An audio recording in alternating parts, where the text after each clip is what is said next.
il est évident que les surplus énergétiques dégagés par l'industrie russe d'un côté et les besoins énergétiques provoqués par l'Europe de l'Ouest de l'autre créent, il suffit de regarder une carte, un mariage. Mariage de raison, mariage d'enthousiasme, ça dépendra.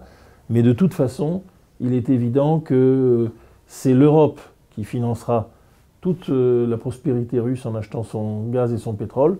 Et il est évident aussi que l'Europe atteindra sa stabilité en s'émancipant de toute dépendance vis-à-vis notamment des pétroles et gaz du Moyen-Orient. Moi, je suis personnel, comme vision. Je suis partisan de l'alliance entre la Russie et l'Europe, qui est l'alliance basée sur le gaz et le pétrole qu'on a évoqué, d'une part de la technologie, complémentarité avec la civilisation. Fondamentalement, il y a, je dirais, un front wahhabite, intégriste, qui vient de la péninsule arabique et qui a aujourd'hui, par des moyens financiers qui sont les siens, des possibilités d'action illimitées. L'hégémonie, elle est perceptible au Maghreb, avec les élections tunisiennes et marocaines. Elle est perceptible en Syrie avec l'insurrection. Et elle sera bientôt perceptible dans des régions plus périphériques encore, comme le Caucase.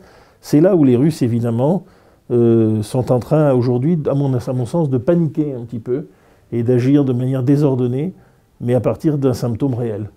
Il faut comprendre que ce danger de l'islamisme qu'ils ont connu, le danger sérieux de l'islamisme, il est souvent souligné et parfois avec raison par, disons, les têtes pensantes autour de Poutine. En tout cas, sur ce point, bien entendu, nous gagnerions à dialoguer avec les Russes beaucoup plus qu'à nous jeter des noms d'oiseaux à la tête et surtout pas à donner des certificats de démocratie à l'Émirat du Qatar et à quelques autres acteurs dont la présence aujourd'hui sur la scène internationale ne laisse pas de surprendre. Le politiquement correct européen consiste à trouver formidable tout mouvement populaire dans le monde arabe sans lui poser de questions et à avoir une suspicion immédiate devant toute réaction russe, là aussi sans poser de questions.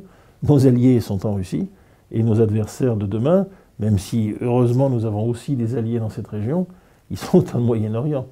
Et il est évident que l'alliance des frères musulmans et des militaires en Égypte est infiniment plus dangereuse avec le rôle que jouent les monarchies pétrolières toutes intégristes de la péninsule arabique, autrement plus dangereuse pour la sécurité de l'Europe que les rodomontades de Poutine qui certes peuvent agacer, mais n'ont pas du tout entamé le degré d'interdépendance entre la Russie et l'Europe vers lequel nous allons et qui conduira à un moment donné à une solution politique plus optimale. Je pense que l'Europe et la Russie sont éminemment complémentaires. Je vais vous dire, les adversaires sont réellement les mêmes. Évidemment, ce n'est pas l'islam, mais c'est l'islamisme. C'est l'apparition de cette notion qui est complètement chimérique pour moi, un vieux spécialiste de la région, la notion de l'islamisme modéré. Les Russes, ils vous alertent, ils disent non. Et ça, ce n'est pas Poutine. C'est simplement la connaissance de la région. Et je vais vous dire, dans cette affaire, qui est une affaire trop sérieuse, vraiment Poutine et sa frime, sa absence de l'habilité au Conseil de sécurité ou ailleurs, c'est vraiment quelque chose de secondaire par rapport aux enjeux de demain.